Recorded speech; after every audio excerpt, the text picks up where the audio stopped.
kontraktor pembangunan SMAN Tawangmangu, Kabupaten Karanganyar, harus berurusan langsung dengan Gubernur Jawa Tengah, Ganjar Pranowo.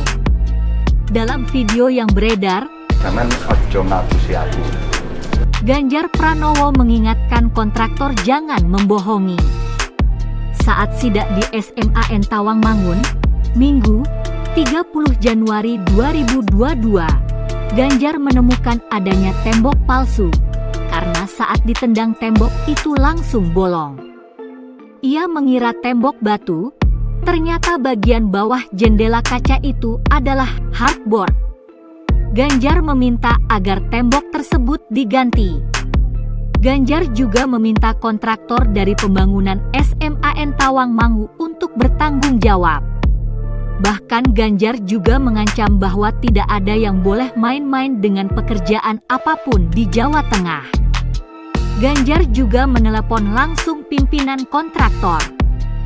Ganjar menegaskan bahwa sebelumnya dia pernah meminta agar proyek pembangunan ini dilaksanakan dengan integritas, berkualitas, dan tidak ada korupsi. Setelah melihat hasil pembangunan yang seperti ini, Ganjar pun mengancam pimpinan kontraktor untuk membawa masalah ini ke kejaksaan. Ganjar akhirnya meminta kontraktor untuk memperbaiki proyek pembangunan SMAN Tawangmangu ini. Jika nanti tak kunjung diperbaiki, Ganjar tidak akan menerima hasil pekerjaan tersebut dan akan memperkarakan ke kejaksaan. Dilansir laman resmi Jateng.Pro.id, SMAN Tawangmangu adalah SMA negeri pertama yang ada di Kecamatan Tawangmangu, Karanganyar, Jawa Tengah. Oleh karena itu pembangunan SMAN Tawangmangu sangat ditunggu oleh warga sekitar.